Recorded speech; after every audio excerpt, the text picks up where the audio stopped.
Let's go ahead and get started. Okay, so today we're as a background to Locke, we're doing Hobbes, and Hobbes is sort of I'm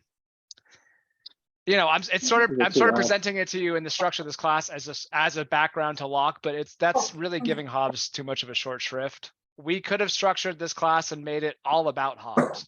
I love Hobbes. Hobbes is so important.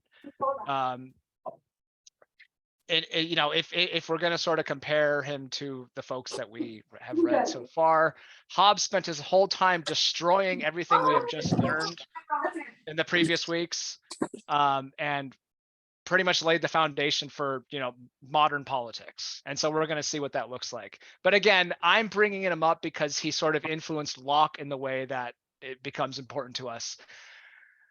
All of that is to say that I wish that we could spend more time than just one day talking about Hobbes, but today's about Hobbes.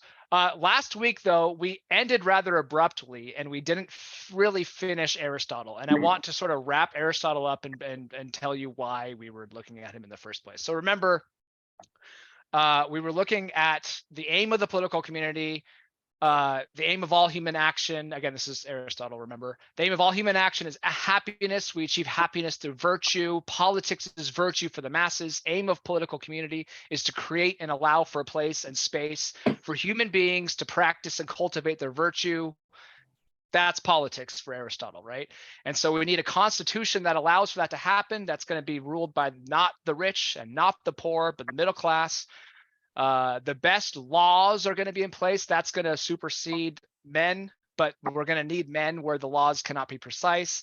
A polity achieves all this. Polity is the word that Aristotle uses. We might use the word republic or democratic republic, something where the masses get to participate in politics, but they're governed by some sort of rule. Yeah. Okay. People just talk. That's all right.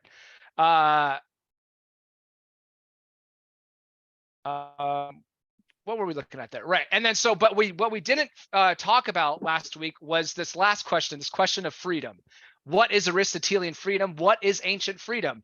Ancient liberty, remember, Constant tells us that ancient liberty is precious but irretrievable. We must seek it out because to account for the problems in modern liberty. So Aristotle has something to tell us about liberty, right? And it's you guys can probably imagine what it involves. We talked about the sort of inner animal in Aristotle, the animal that makes us eat sugary foods at night, even though it's not rational for us to do so. We have these passions that we have to overcome using our reason, right? When we are able to do so, when we are free from our animal passions, that is when we are free. That is like the first sense of Aristotelian freedom. It's using our humanity to become free from our animal, right? So overcoming our inner animal. The fucking opposite of hedonism. Aristotle is like okay.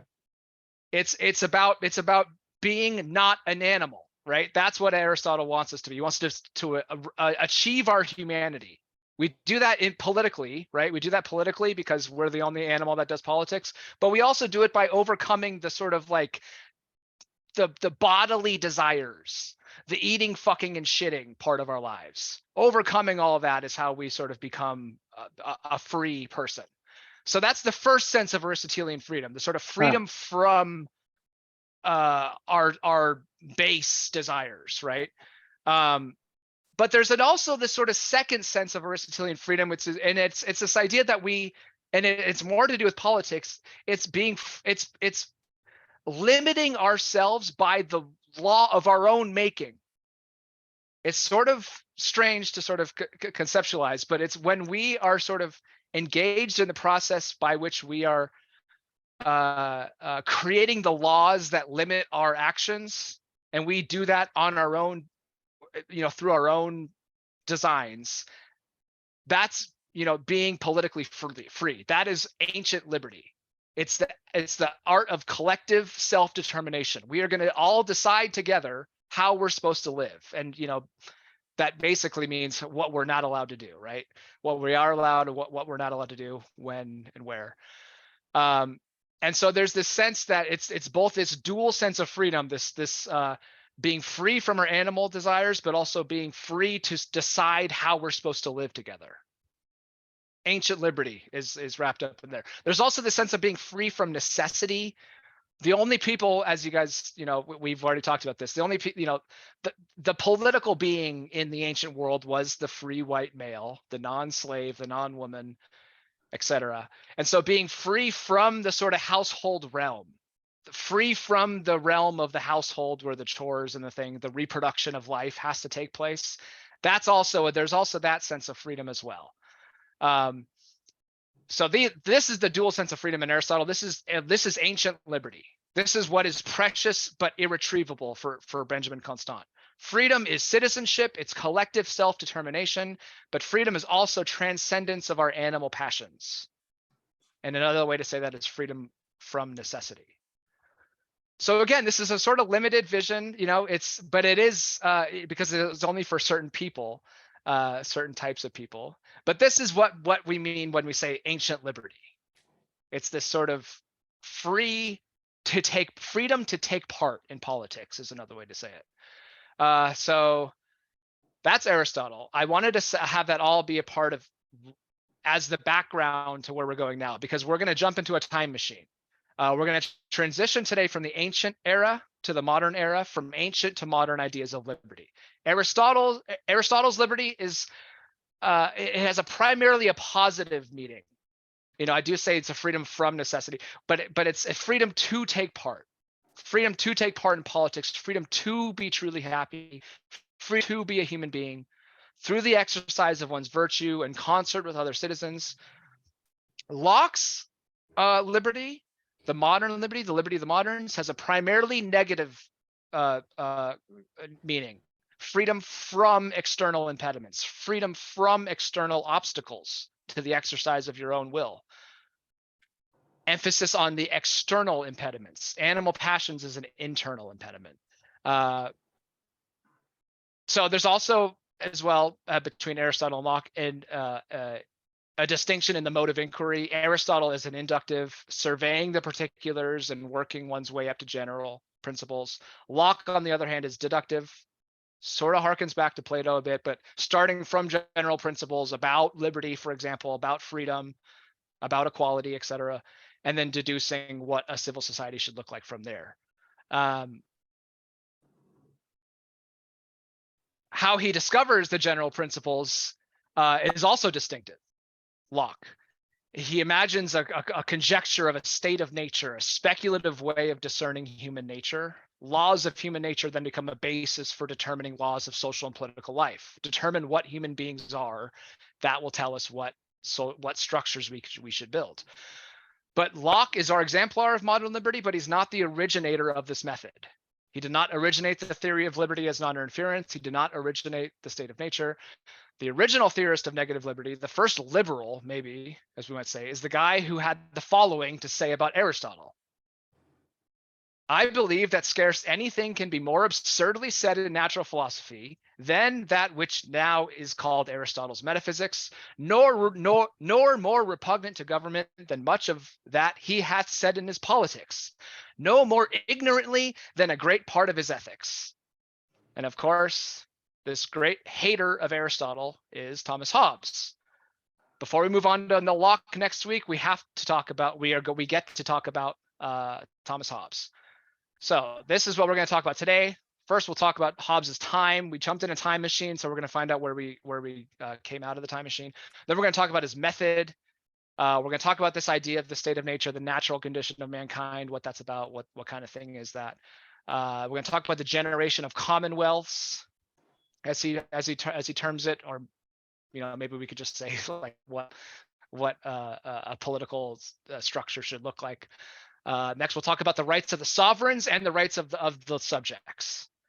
These are all much more sort of like political terms than maybe we, when you sort of take a class like this and you get hit with like Plato and Aristotle and what they had in mind, you tend to sort of not really see what's political for the most part. But Hobbes sort of gives us the language. Hobbes really gives us our sort of lexicon of political talk, in the sense that we talk about the office of a particular figure, or things like that. The rights of the sovereigns, the rights of the subjects. These are all Lockean terms, and this is where this all comes about. So Hobbes's time. The book we read for today, Leviathan, is a product of Hobbes's time because Hobbes spent a great deal of time reflecting on the causes of the war and strife and violence that his world was full of. This is the time period of the English Civil War, 1642 to 1650. It was a conflict between Charles I, who claimed prerogatives of absolute monarchy by virtue of the divine right of kings, on one side, and then on the other side was the English parliamentarians, who claimed that Parliament, so the people, had rights to and could impose legitimate limits on monarchical rule. And so in this war, 200,000 people died, which was 5% of England's population. This is an extremely bloody war. That's fucking crazy. And it lasted a decade. People, an entire generation of folks, came and went. Politically, Hobbes sides with the royalists.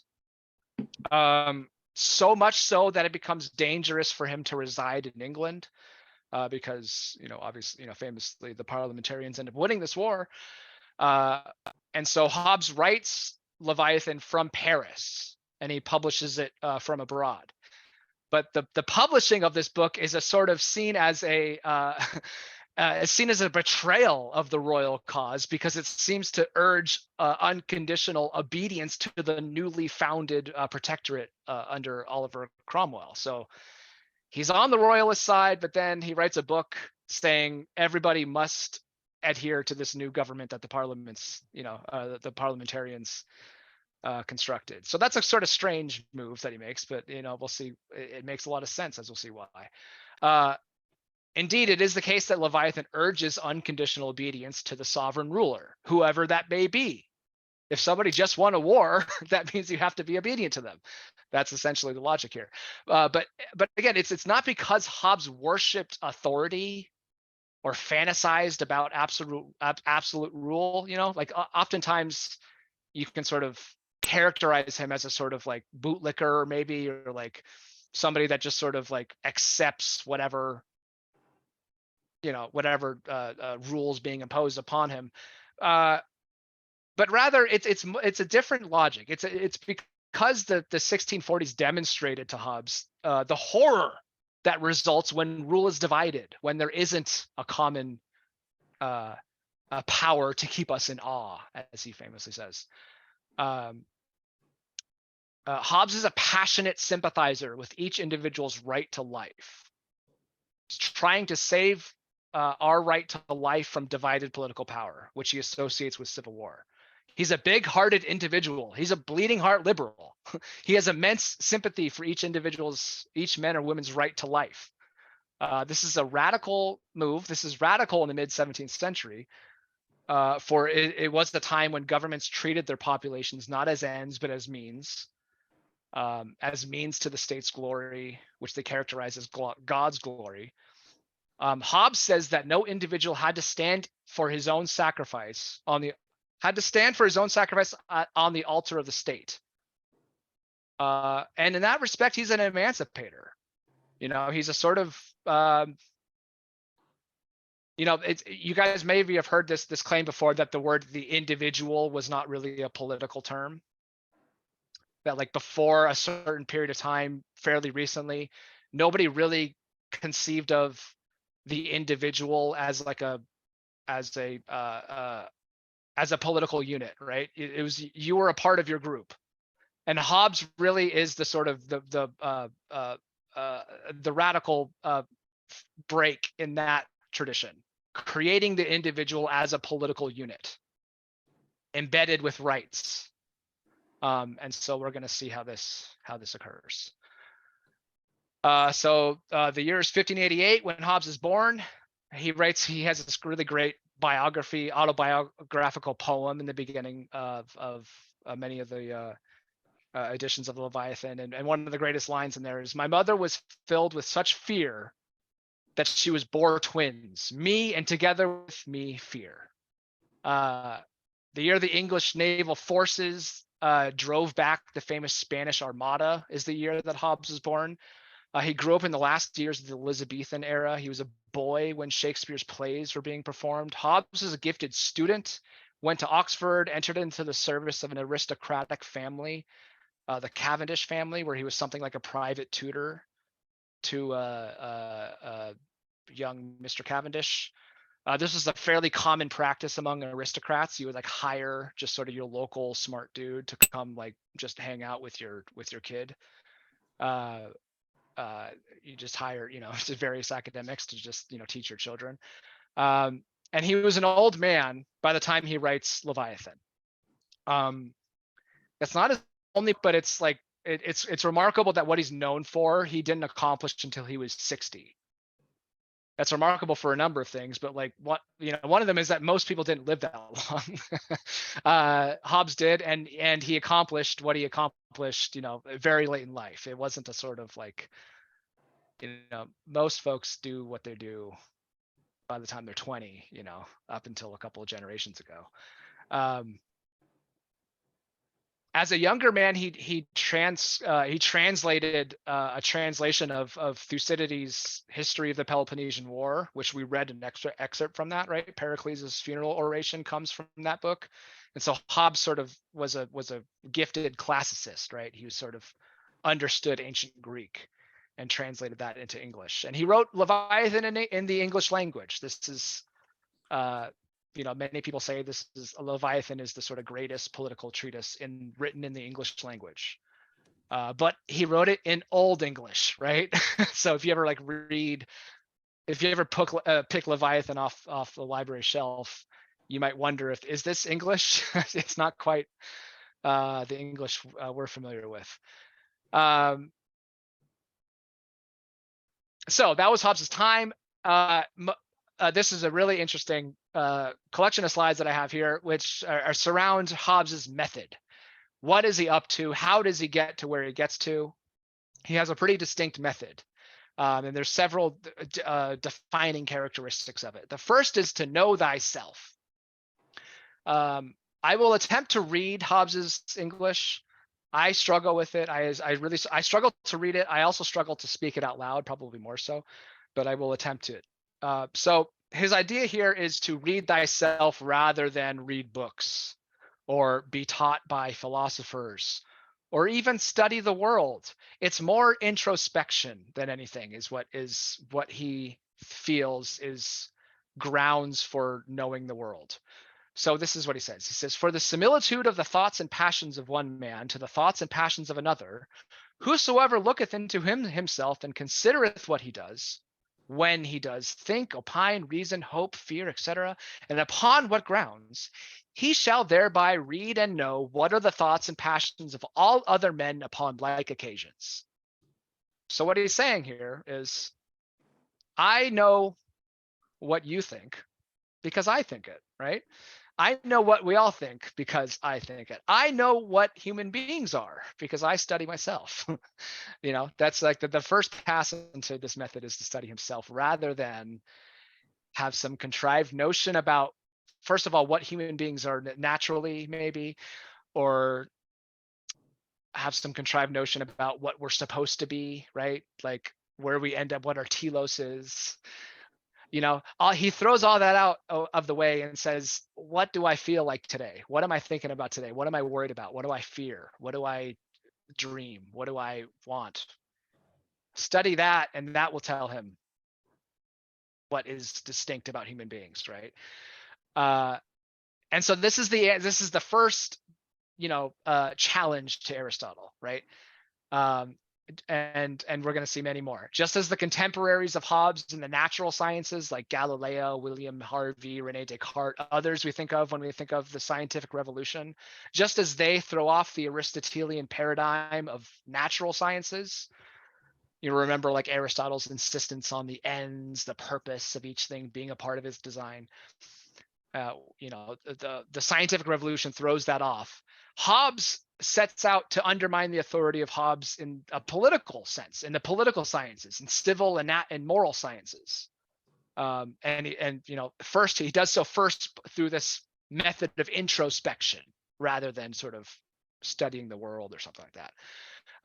The next interesting thing about his method is his materialism.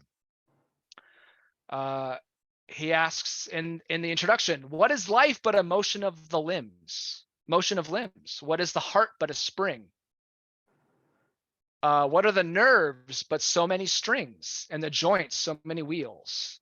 We can break down life into matter and motion. We can reduce human beings, our causes, our designs into simple ideas of matter in motion.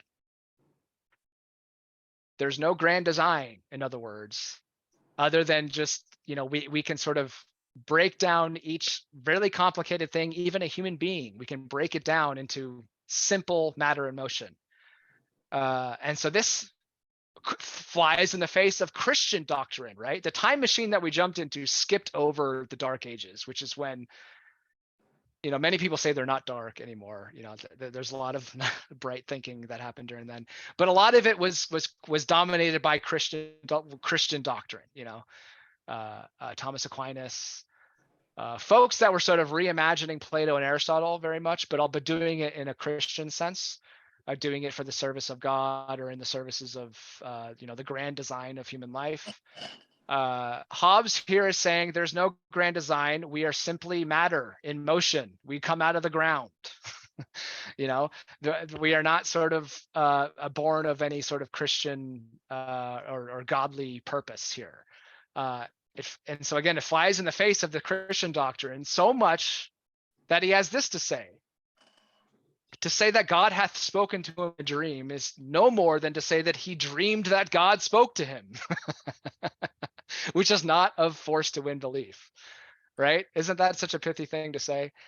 When you say that God speaks to you, what you're saying to me is that you dreamt that God spoke to you. That's what I always think. That's a really brilliant way to sort of, well, first of all, critique Christian doctrine, but also just to bring up this sort of this very Renaissance idea. Isn't he kind of saying like, you're full of shit there? That's exactly what he's saying. Okay. He's saying exactly what he's saying. Is a silly notion and like an old ideal, and we shouldn't believe in it. Essentially, so he doesn't. So I drew the connection between this sort of like throwing off Christian doctrine, and I want to sort of like draw it in pencil, but yeah, he's very much not somebody that wants to sort of uphold this idea of like Christian theology, insofar as it doesn't serve his ends, and we haven't got to his ends yet. But what he's saying here actually has much more to say about this next slide. But I want to first bring up this idea of secular humanism, right? That like what's going to sort of move us into this next era is not a sort of Christian doctrine, but it's going to be a secular humanist ideal. And yes, he is saying that you guys are full of shit, but he's also saying that I cannot be sure. When you are saying that God spoke to you, you have no other proof than your own words, right? And so why should I believe you?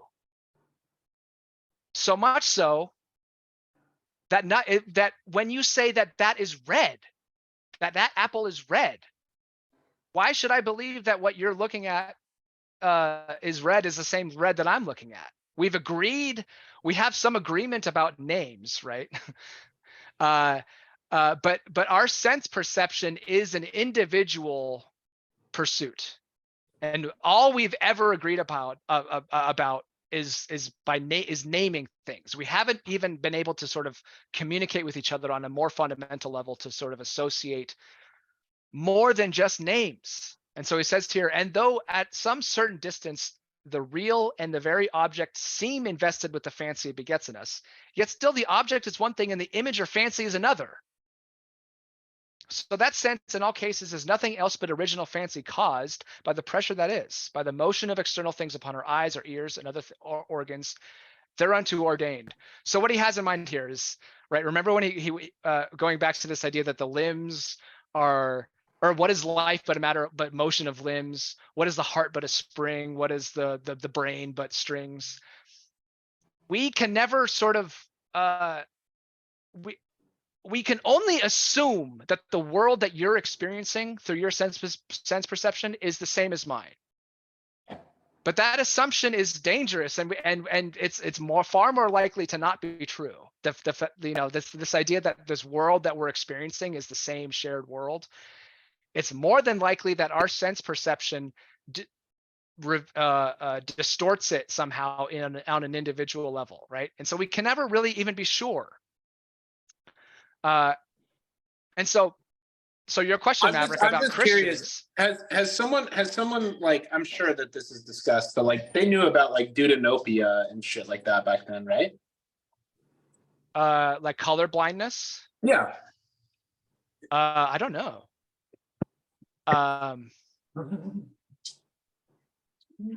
This is an example, but like, so the first like 20 chapters of the book lays out this idea here that like the shared life that we all experience with each other is fraught with dangerous it's dangerous to assume that we all sort of experience the same things. And so like the more extreme example is when he gets to that idea about Christians and how they, those that say that they were spoken to by God. I can't even be sure that we are sort of sensing the same sounds that come out of our speakers, let alone the fact that the same God speaks to you that told me. So it's this sort of like vast gulf between human beings that Hobbes wants us to sort of start to think about. There's also a part of his method. It says nominalism. Nominalism is a really interesting word. It's basically anti-Platonism. Remember, Plato has this idea of the world of the forms, where the universal, the true, that's where the idea of the chair is. That's where the idea of good is. That's where the idea of the red apple is. And whenever we experience one in the world, I touch because we remember our time in the universal realm. Nominalism is the opposite of that. There being nothing in the world universal but names. There is no such thing as a sort of perfect chair in the world. All we've ever done as human beings is agree that something is called a chair. Furthermore, it's not just chairs that don't exist in the universal realm. Things like truth don't exist. Things like goodness don't exist. Things like badness, evil. None of these things are anything more than attributes of speech, not things. What's that thing that philosophers do where they go round and round and they don't answer any questions? What was the word you used for that? Alencus. Alencus. I feel like this dude I feel like this is the king. This guy is like the king of saying, like, were you to get in an argument with this guy, it would just be infinite. Yes. And so the next idea is this idea of the Tower of Babel. And so the Tower of Babel is where this sort of infinite disagreement, lack of communication happens. The Tower of Babel is a sort of famous metaphor. I think it happens in the Bible somewhere, maybe the Old Testament, I'm sure. But it's where folks have to live, and they don't share a language, right? And so it's just babble. It's just a tower of nonsense. People are trying to talk with each other, but there's nothing being sort of developed here. And Hobbes has this to say about our experience in the world, not in the Tower of Babel, but the Tower of Babel is a good example of what he has to say here about the subjectivity of sense perception, the thing we've been talking about forever. When we conceive the same things differently, we can hardly avoid different naming of them. For though the nature of that we conceive be the same, yet the diversity of our reception of it in respect of dimensions of the body and prejudices of opinion gives everything a tincture of our own different passions. So the idea here is we could all sort of be standing around a table, but because we are looking at the table from a different perspective, and because we grew up differently, and we have different associations with different shades of color and different times of day. And because we had too much caffeine that morning, and because we had a conversation with somebody 20 years ago about tables and how they sometimes maybe should be called something else, we all are individuals.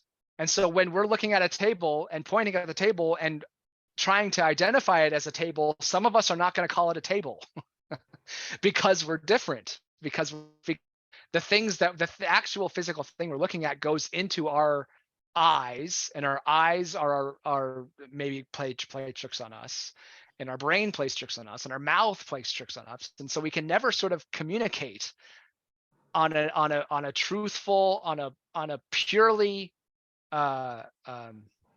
without risking a sort of mistake, right? That's one way to sort of say this idea. And so lastly on this idea, we already sort of have this idea. Good and evil are names that signify our appetites and aversions. There's no such thing as a universal good or a universal evil. Something isn't good. Something isn't evil. You just think it's good. You just think it's evil. Different tempers, customs, and doctrine of men are what names things good and evil. Not anything universal, not anything platonically good or platonically evil, right? Himself in one time calls good what another time he calls evil. We've brought this up before. This is what's the word that you guys used for it? Relativism, right? You guys use this word. So Hobbes is sort of bringing up this idea of relativism. Not really a cultural relativism, but just like on an individual level, we each proceed into bullshit. So sorry, so you're saying this, he is anti-Plato because he's at anti-absolute truth. Is that, am I getting that right? That's one, yeah. He's in one sense. There is a true truth. That's true. Excellent. Yeah. Okay. And again, I just want to hammer this home because there's so many quotes that has this to say about it. We just have so much to disagree about with each other on so many levels. There's very little to agree about, even about the world that we inhabit and what it looks like, let alone what we should do about it, right? For what one man calleth wisdom, another calleth fear, and one cruelty, what another justice. This is Hobbes's foundation. Hobbes wants to build a structure that rests upon this soil.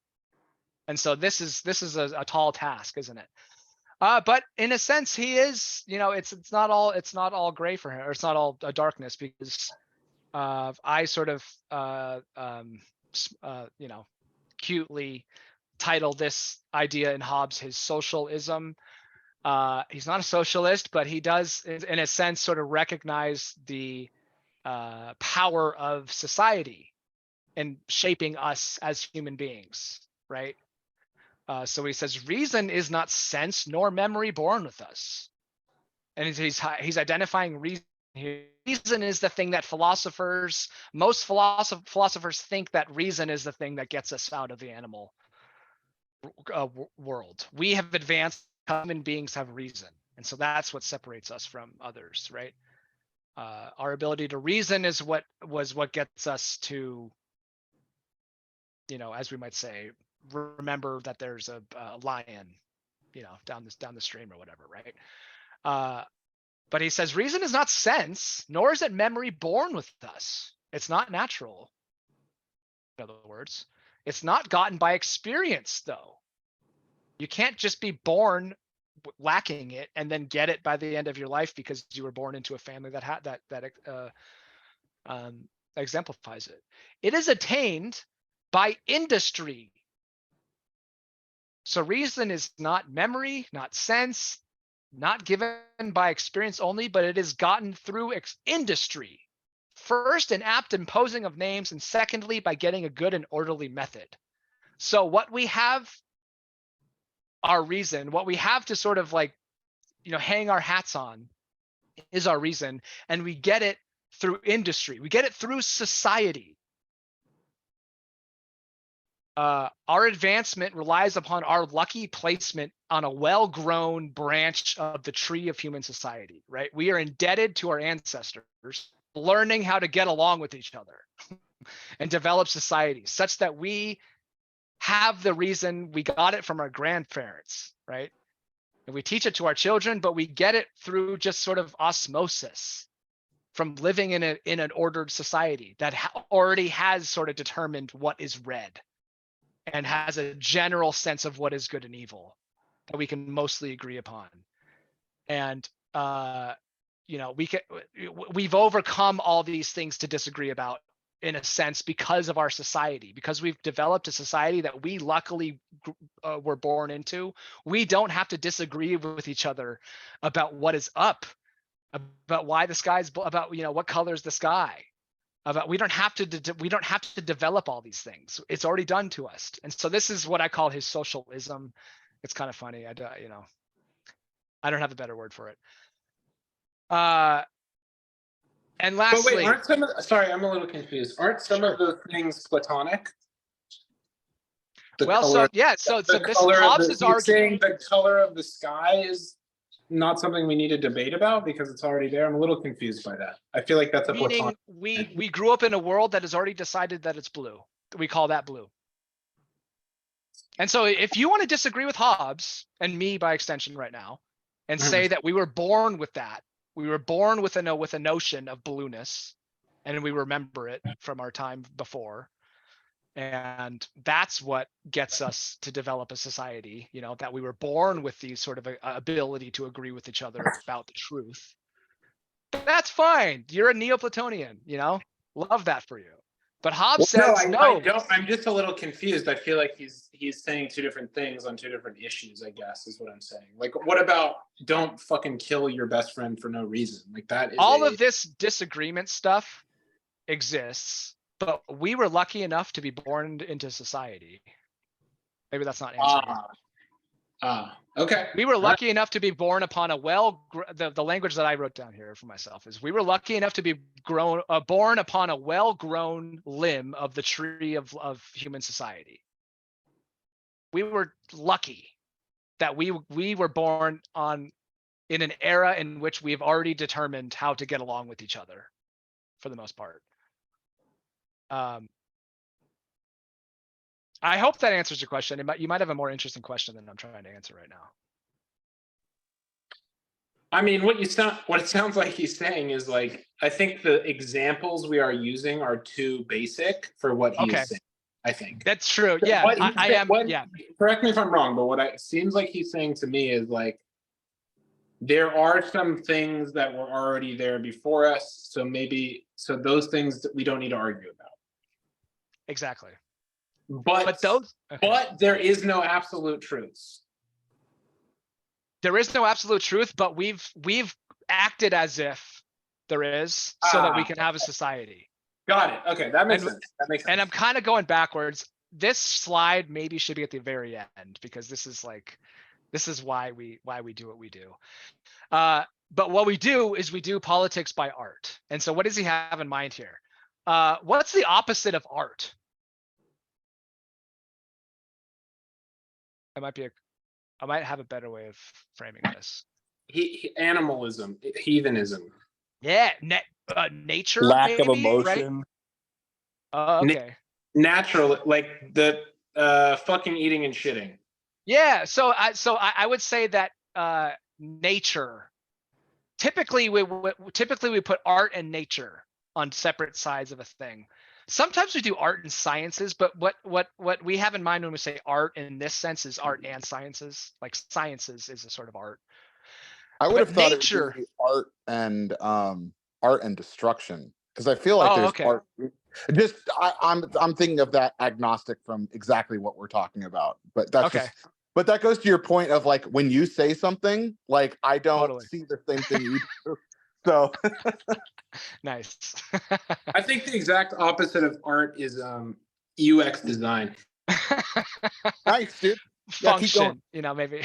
Well, what Hobbes has in mind when he says art is like artifice, design really is a part of it. It's human art, artistic pursuit, artifice. Something is done artfully is when it's done by a human being, maybe, as opposed to done by nature. And so what we do by art is politics. For by art is created that great Leviathan called the Commonwealth or state. We do politics by art. We create a political community by art. We don't do it by nature. Who says we do these things by nature? Remember? One of these fuckers said it. Socrates. Now, Aristotle last week says that we are the political animal. We do these things by nature. Man is by nature a political animal. He who cannot exist outside, or he who cannot, make a community with his fellows is an animal, is a beast or a god. It is in our nature. It is by nature we do politics. That's Aristotle. Hobbes says you're a fucking idiot. We do politics by art. Our nature is to be completely separate from each other. Our nature is to disagree with each other about fundamental things, about what life is like, about what our time is here for. By nature, we have no sense of getting together, getting along at all. By nature, we do something much worse to each other than create politics. Yeah, by nature, we make war with each other. We love war. And so he says by art, we do politics. We will return to this idea by art. Let's talk about what we do by nature. Human nature and the state of nature. So this is Hobbes's great sort of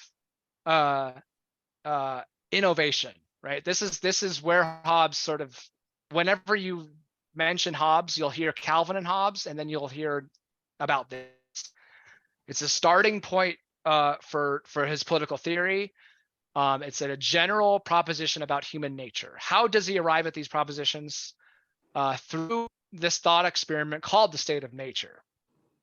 So to develop a science of politics, we have to imagine individuals stripped of all the trappings of political society. Wait, all convention. Sorry, could you go back 1 second? You said that when you think about Hobbes, you think of Calvin and Hobbes. Was there a tie in there that I missed? Just because they have the same name? Oh. So Bill Watterson names Calvin and Hobbes based on like the two sort of like innovators of Renaissance like political thought. One of them is sort of the political thinker, which is Hobbes, and the other one is the religious ecclesiastical thinker, which is John Calvin. And they're sort of like they're both arguing for a sense of like authority. They're both arguing why authority is a good thing. And that's the way to sort of put them together. And that's what Bill Watterson is just doing something funny when he says Calvin and Hobbes.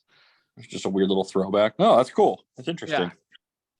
But so Hobbes wants to develop a science of politics, and he does so by thinking of us in our natural state.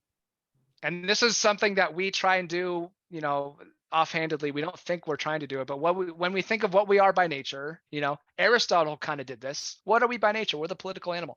Hobbes is doing a very similar thing. So what are we by nature? What kind of animal are we? But he does so. He wants to strip us of all of the things that maybe have influenced us in some way. All the political things, all the societal things, all the stuff that is sort of like invested in us. All our ideas of morality, ideas of the rights that we have and with each other, brotherhood, love. Any of these things that he thinks maybe comes from society and not from in us, he wants to get rid of. And so we'll start there, right? And only by doing so can we get at a man's essence and develop a science of politics that's true for all political societies, for all time, not just for the one that has this particular idea of love or whatever, right? What did mankind look like before the emergence of state and society? That's one simple way to say it, right? Obviously, it's going to be sort of, obviously we're not going to be able to like actually go back in time and look at a particular time period and say this is Hobbes' state of nature.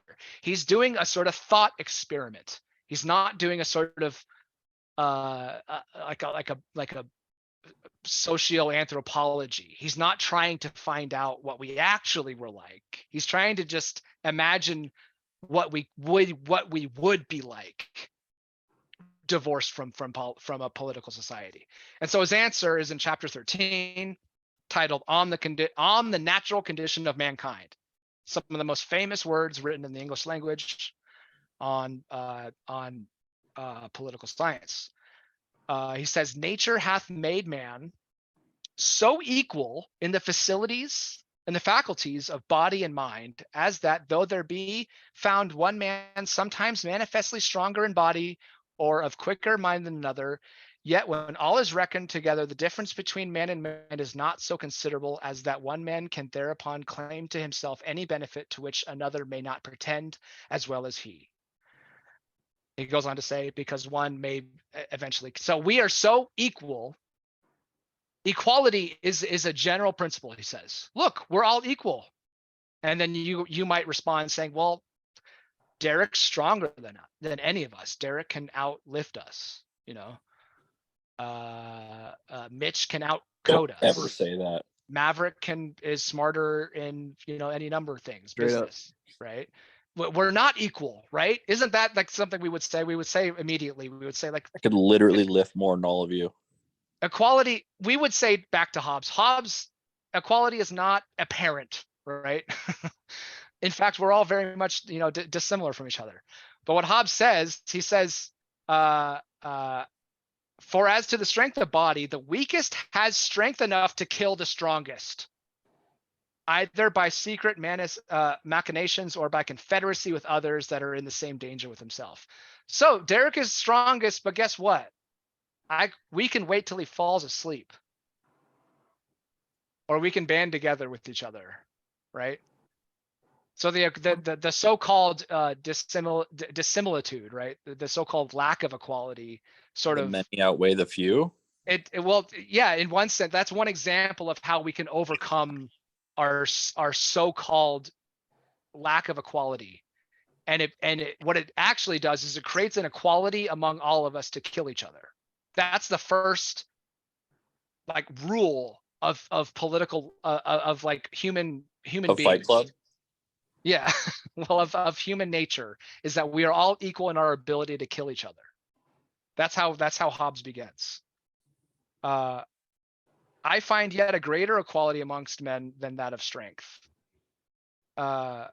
Prudence is but experience. Well, anyway, but from this equality, but because we all know that we share this, and so remember, this is the state of nature, guys.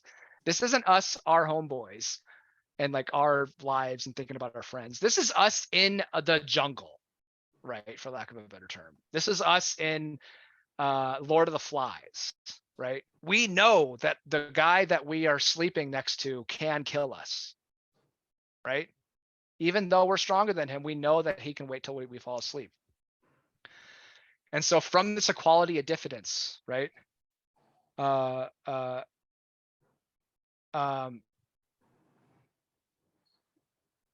We have vanity and vainglory. We worry about each other. We have fear. We have a desire to be better than. We have a desire to live, right? We have a desire to outlast each other, and so what starts as a sense of equality quickly becomes a sense of like, I am in danger. And so this is what he says: from this equality of ability ariseth equality of hope in attaining of our ends. And therefore, if any two men desire the same thing, which nevertheless they cannot both enjoy, they become enemies, and in the way to their end endeavor to destroy or subdue one another.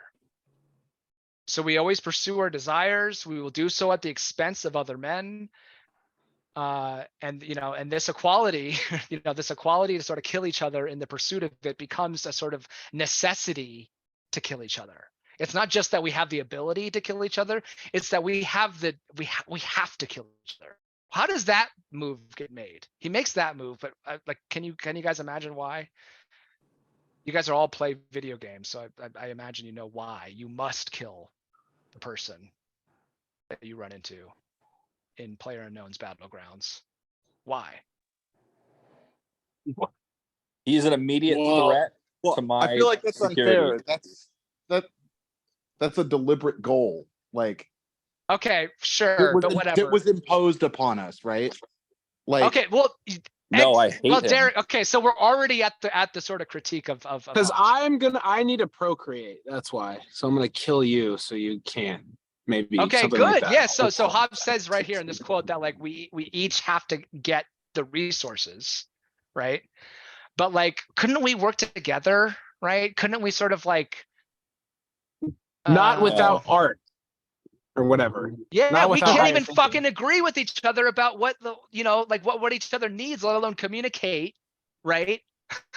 About like, hey, I won't kill you if you kill me. We have to assume that that fucker's gonna kill us.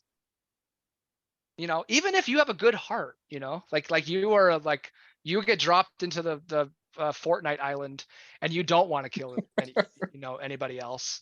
What's going to happen to you? You're going to get your ass killed right away, right? And so Unless you hide.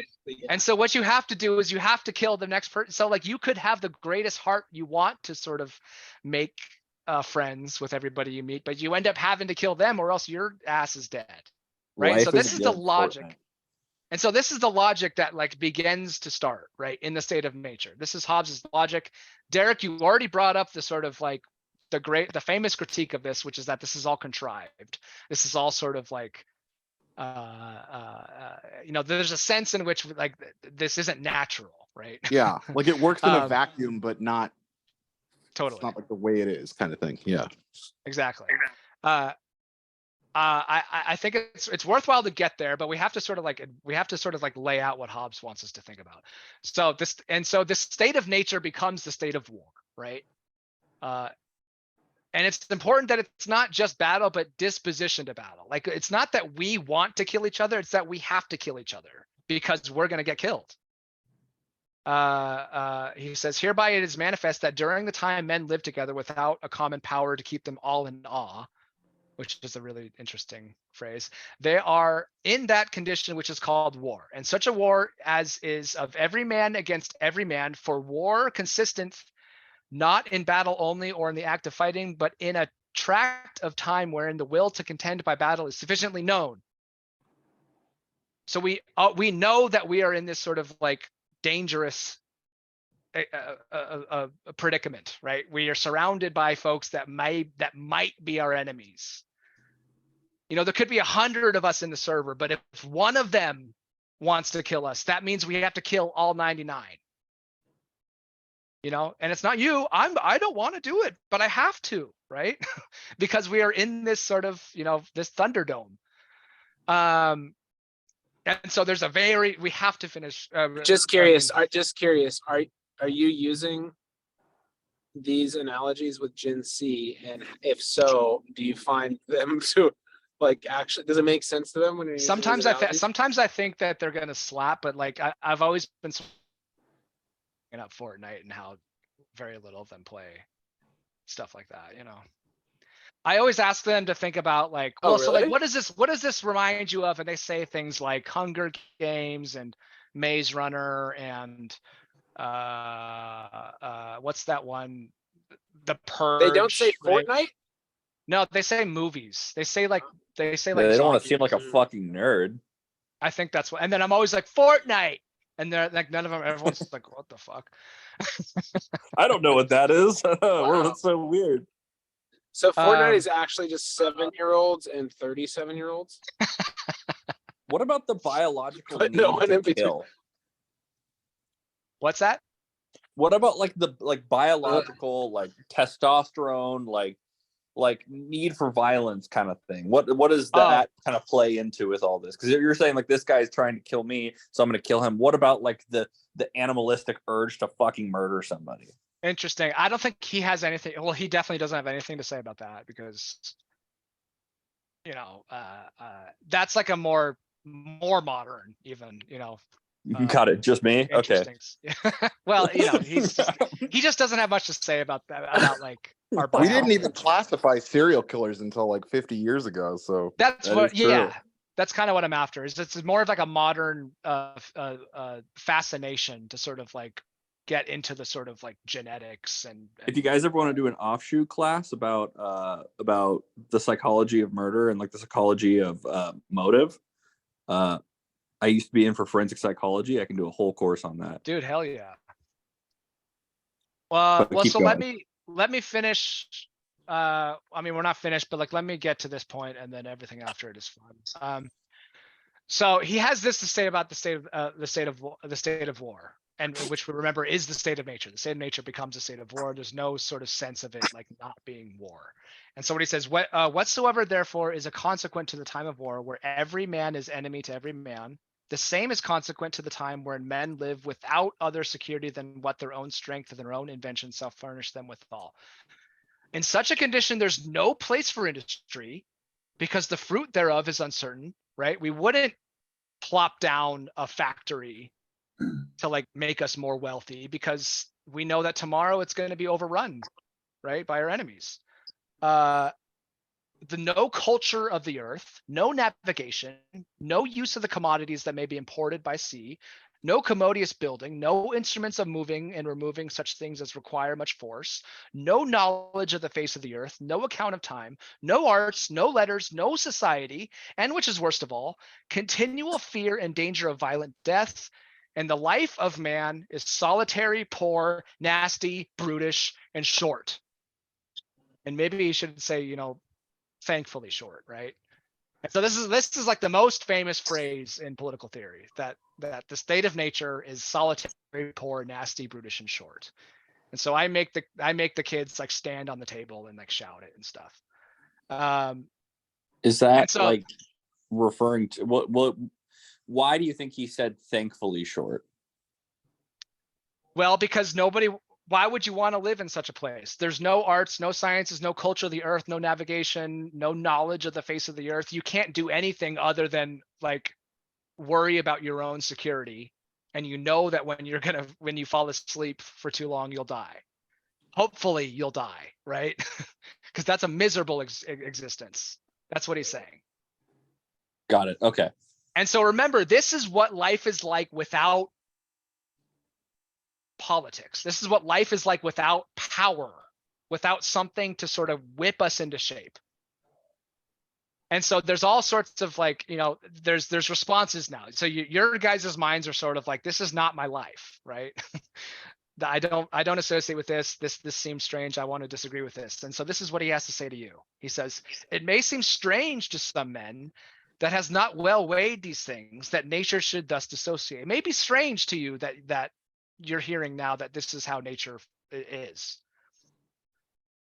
He may therefore, not trusting this inference made from the passions, desire perhaps to have the same confirmed by experience. He says to you say to him, Hobbes, you say, Hobbes, look at my life. I don't have to worry about these things. And he says to you, let him therefore consider with himself, when taking a journey, he arms himself and seeks to go well accompanied. When going to sleep, he locks his doors. When even in his house, he locks his chests. And this when he knows there be laws and public officers, armed to revenge all injuries done shall be done to him. What opinion he has of his fellow subjects when he rides armed, of his fellow citizens when he locks his doors, and of his children and servants when he locks his chests. Does he not there as much accuse mankind by his actions as I do by my words? It's a sort of like a really fun way he says this. He says, look at you. You guys arm yourselves. You guys lock your doors. Do you guys not lock your doors? Of course you lock your doors. And you guys are living in civil society. You guys aren't even living in the state of nature. And you're this concerned about each other's actions and your own security. You are more distrusting of each other than you are even accusing me of. You're accusing me of being a misanthrope, you're accusing me of not believing in some romantic vision of human camaraderie or something like that. You guys lock your doors living in civil society. Wuss. So that's the fun thing that he has to say about I that. don't. So what? Tell me, what's the problem? What does he get wrong? What? You don't? Oh, you don't lock your door? He Is that what doesn't you're saying? actually. No. Yeah, Hey, you know Maverick's a what? psycho, leaves his door open. You know what this reminds me of, and Maverick will be the only one who gets this, is Noah Harari's Species book, where he explains the concept of ownership didn't even exist until the age of agriculture, right? Where like finally we didn't have to move around all the time. We didn't have to share everything. We didn't have to we didn't have so few resources that it mattered that everybody lived and what's mine is yours, because that's the way it is. As soon as we put roots down and we're like, okay, we live here and we own this land and we need to be on this land in order to survive. That created the conflict between communities of hunter-gatherers, because before then it didn't matter. You may be a band of 30 people and you may never even meet another person outside of those 30 your entire life. And then as soon as we stop moving, we become selfish. And now ownership is the thing. And now we have to protect what is ours because of the fear of losing it. So anyway, because of abundance. Yeah, maybe? exactly. And abundance to your point of when during your, it was your first or second lecture where you're talking about the concept of leisure. You know, we're not working from the moment our eyes are open until we go to sleep with someone watching over us because a lion might eat us. You know, we're at the top of the food chain now. And we have nothing to fear other than each other, basically. That's it. Anyway, I just got my brain thinking. Cool. So remember, this is where we're at, right? Our lives are solitary, poor, nasty, brutish, and short. We have to get out of this situation somehow, right? We'll kill ourselves. We'll kill each other. There's got to be a better solution than this, right? And so this is what forms the basis for the political theory, right? The idea that we sort of form a civil society to get us out of this miserable condition of war. And so this is what he has to say about this. 109. I feel like what he's getting wrong there is that we still are in a state of war, even with society. Maybe not. I don't know. He says that it's not some prehistory time. That's one way to think about it, but he says it exists underneath presently. It exists wherever civil society falls. That's our natural condition. That's what he says. That's what we are by nature. We will revert to nature when oh well, he's right then. I think he's completely 100% right. And he's very influential. I mean, he's obviously this is immensely influential, but he's still read and talked about in a sort of sense. The one place that he's talked about more reverently, in a place like this, political theory, is in international relations. Most people in international relations are realists, and they conceive of the state of nature of international societies as being a state of nature, a Hobbesian state of nature, that there is no sort of power to keep them in awe. And so it's always this sort of backstabby, kill or be killed sort of environment. That's how international relations people sort of formulate their conception of warring states, right? And so again, we have to get out of this situation somehow. This is awful. We have to sort of escape this. And so the flight from the state of nature becomes, the formation of civil society is the flight from the state of nature. So he says the only way to erect such a common power as may be able to defend them from the invasion of foreigners and the injuries of one another, and thereby to secure them in such a sort as that may be by their own industry and by the fruits of the earth, that may nourish themselves and live contentedly, is to confer all their power and strength upon one man or upon the assembly of men. that may reduce all their wills by plurality of voices unto one will, which is as much to say, to appoint one man or assembly of men to bear their person, and everyone to own and acknowledge himself to be the author of whatsoever that so bereath their person shall act, or cause to be acted, in those things which concern the common peace and safety, and therein to submit their wills.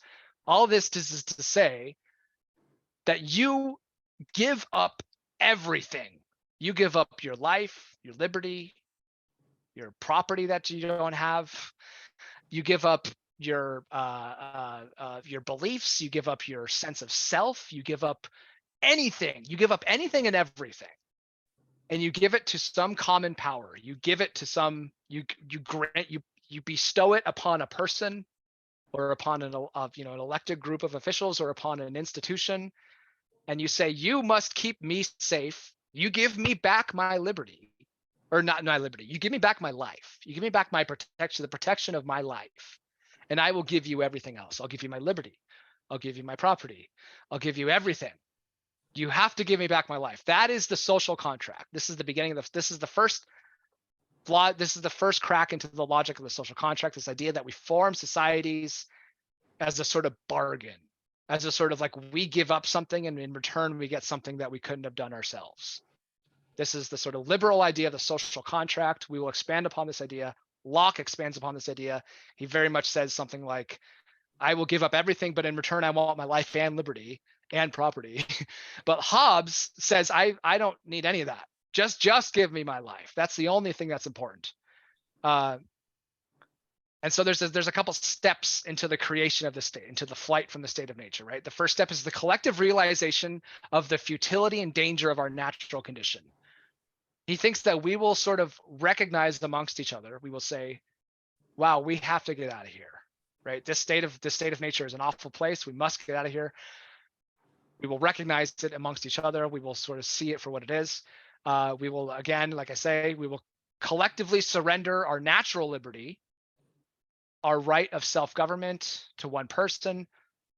We collectively surrender our natural liberty to one person, right, to the state, who's authorized to protect our lives, by creating a peace. And then we elect a sovereign who rules a population of subjects, us. This is the sort of logic of authority. It starts with the state of nature and it ends in ultimate authority, right? Up to and including despotism. And so that's the next idea here, is that the rights to the sovereign is all encompassing. It's absolute, it's permanent. The authority of the sovereign is complete. Each of the subjects has authorized the sovereign and is thereby the author of all his actions. We have sort of granted the authority to the sovereign, and so that he acts upon our behalf. And so therefore it's sort of strange to say something like, I don't agree with what the sovereign's doing. Whatever the sovereign does, I've already given him everything. So you cannot disagree with something that the sovereign does. You've already given up that ability to do so, because what you're getting back is getting out of the state of nature. You would do anything to do that. You would give up anything, any part of your life that is not solitary, poor, nasty, brutish, and short now is owed to the sovereign. And so there's no disagreement with the sovereign. The sovereign tells you what to agree with. The sovereign power is indivisible, because if it was divisible, it would lose its character of being all-encompassing, absolute, permanent, complete. So the right of the sovereign is everything. The rights of the subjects, nothing. The rights of the subject is well. So he says the rights of the subject, includes being able to sort of fight for yourself if the sovereign is fighting you, right? So if the sovereign has put you to death, you can sort of you can try and run away or something like that, right? But it's sort of like, and Hobbes doesn't really have this conception of the rights of the subject. The subject has already sort of given up the rights in order to secure that one right, which is the most important, the right to life. And so we get our modern definition of freedom from Hobbes. Our modern sense of freedom, as in the freedom of motion, the freedom of the lack of opposition, the lack of restriction, the lack of external opposition to our movement. And so he says liberty or freedom significant the property, the absence of opposition. By opposition, I mean external impediments of motion. And so this is like the sort of modern idea of freedom. It's consistent with modern ideas of freedom are consistent with necessity. Oftentimes, it's a sort of interesting thing to think about things that we need to do and say that we're not free unless we are free from necessity. So like a modern leftist sort of critique of the modern notion of freedom is to say something like, I don't have freedom because I have to, every dollar I make, I have to pay for healthcare or something like that, right? That like, I'm not free because I have to work all day long and every dollar I make, it goes to, you know, these things that I'm being forced to pay for, right? Hobbes says you nevertheless are free, because guess what? You are not being you're not being imposed. You are not being sort of like there's not an external impediment to your actions. Liberty and necessity are consistent, in other words. And so here in our matrix here, we see Locke will borrow this idea of freedom. He will borrow this non-interference idea of freedom from Hobbes. It's a materialist form of freedom because Hobbes is a materialist in the sense that freedom is it has nothing to do with civics. It's nothing to do with some grander design of like being subject to the laws upon your own making.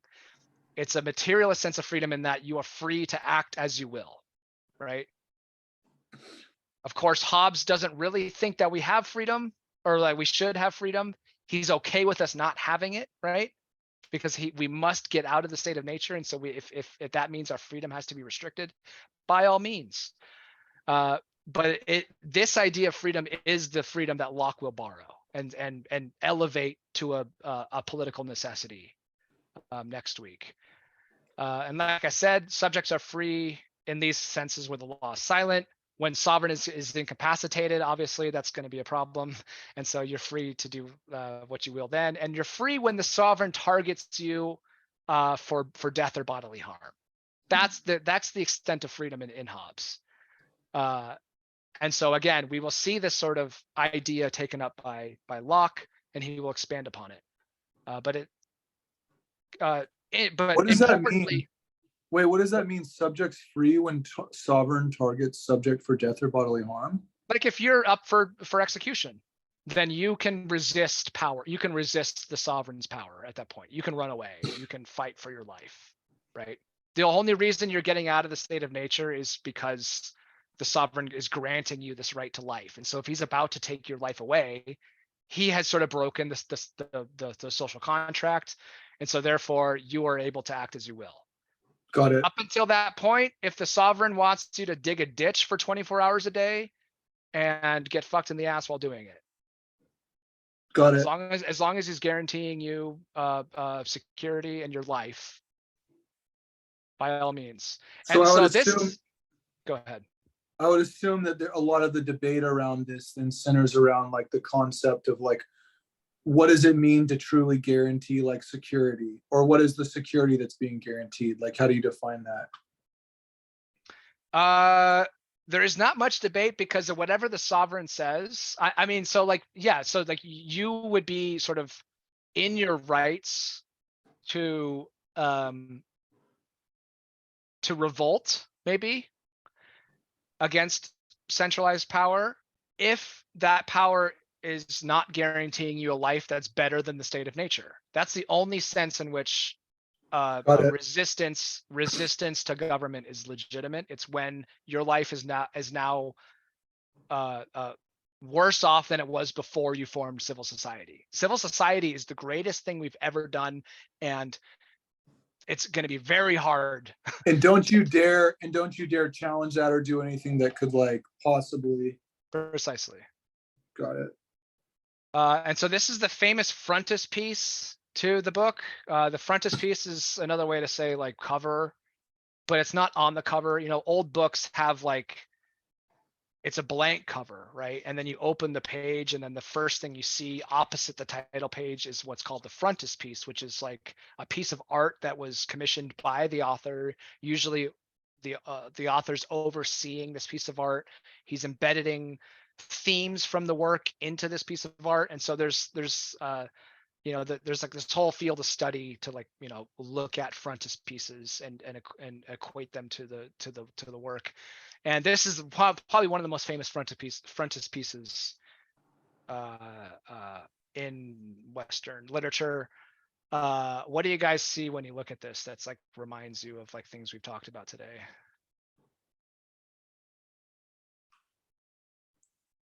The question I always like to ask is like, where are the people, right? Is there any people like in the city here? Where are they? Are they all hiding in their homes or something like that? Where are the people? They exist here. Where are they?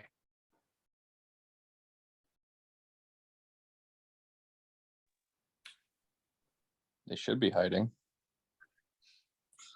Well, what sticks out to me in this, I missed most of this because yeah, I've been missing most of this. But what sticks out to me is that like you've got this giant monarch with a sword over them that's like both simultaneously their protector and like their jailer. Okay. Yeah. Well, so he has their sword and also this other thing, right? The scepter, right? So he has the sort of military force, but also the civil, ecclesiastical, religious force. He has both sources of authority, right? He has military force as well as sort of social force, power, in other words. And so that's, you know, very much in line with what Hobbes has to say, that like there's parts of the book where he says things like we shouldn't let people decide for themselves what is true and good and evil and things like that. The sovereign should decide those things, because if we let people decide those things, that's going to cause trouble. You know, we don't want disagreement about those things. In fact, that's all we can do about those things. We will end up disagreeing with each other. We should just let the sovereign decide what we should worship, what we should think is important in life, what is, you know. That includes religion too? Absolutely, yeah. So then, wait, and this is Hobbes or Locke? I'm sorry. Hobbes. And so I wanted to tie it back to what Maverick was saying when he was saying like, yo, he thinks that religious people are stupid. Yeah, he does, but he nevertheless would support the state-sponsored religion, because guess what? That state-sponsored religion is creating a sort of like a mass of people that is able to each other and not disagree and go and get into a fucking war with each other about which god they should worship, you know? Yeah, that was gonna be my question. I didn't know. That makes sense. Okay. Yeah. But so again, all the people, we would expect to find them in the city, but where are they? There's like millions of people in this picture. Where are they? In their houses? No, they're depicted. They're like painted in this picture. Where the fuck are they? Oh, they're in the work, like that's being displayed. They're in. Oh shit. The defenses, and I mean, it's very small. No, they're in his body, dude. They're in this dude's body, bro. They're making. I can't see it on my phone. Oh, okay, it might be. Yeah, it might. I was looking for a metaphor. Okay. Yeah, they are making up the sovereign, right? The sovereign is formed of the people, right? It's the great multitude that forms an artificial person, right? He says in the introduction that the Leviathan, the Commonwealth, is an artificial man. So this dude isn't like preaching like monarch worship. No, he's not preaching monarch worship at all. Like he's preaching not worship, but fealty, right? He's preaching a sort of like. Is this? I'm sorry. I know these are different. If you want to, a lot of class. I'm sorry. It's okay. It's okay. I think your questions are helpful. You mean he's the sovereign? It could be a monarch. It could be. He's talking like larger than that. If like, we're lucky, it might. Yeah, if we're lucky, it'll be a fucking republic or something, right? Yeah, yeah. Great. Or a benevolent monarch, but Yeah. But like, anything. fuck, dude, if you're living under Pol Pot or, you know, whatever, shit, that's a rough draw in life, but it's better than it's better than not. Right. And so, like, you know, there's a really famous passage. I don't have it cited here. He says something like, yeah, a lot of you are going to be upset at how powerful the sovereign can be and how bad it can make your life. But guess what? The want of that power is worse.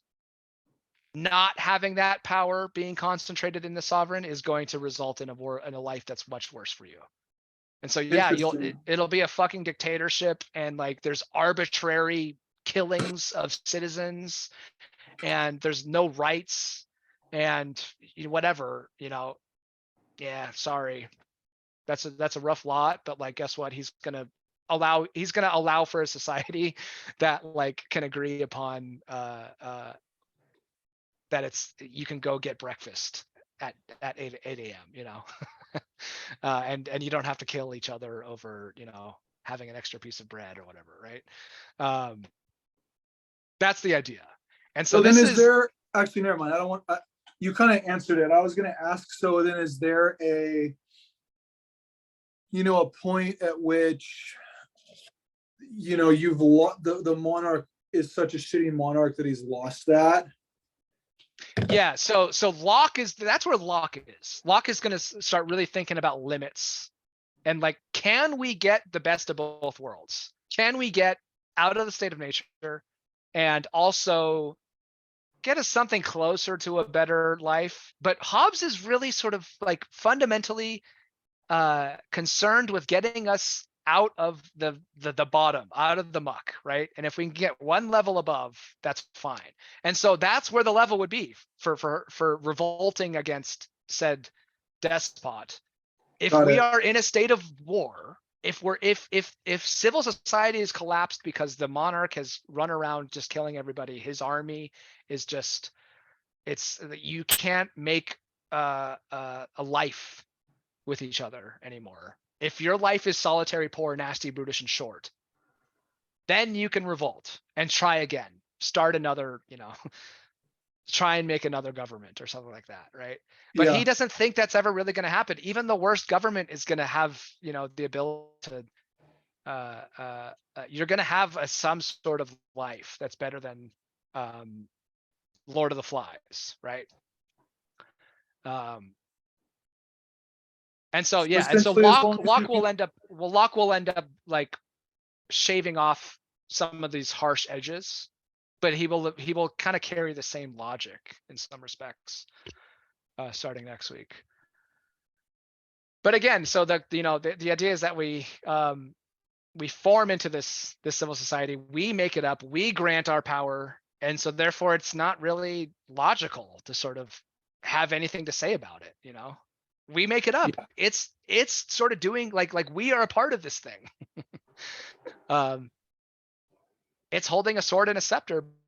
So are we in some weird respects, right? Anyway, so that is Hobbes. Again, he sort of gives us our language, our lexicon for talking about like modern politics, even if it sounds sort of extreme, right? Everything kind of flows the way that we think about modern government. It kind of flows from this idea that like it's achieving some sort of purpose of getting us out of something worse.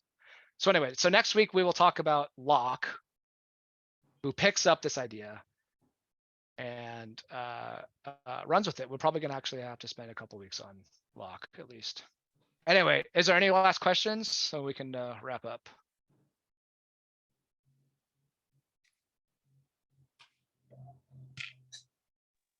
I got nothing. All right, guys. Thank you, Brian. Sounds good. Thanks, bro. That'll be it. Talk to you next week. I'm gonna go ahead and stop. Thanks, dude. Yeah.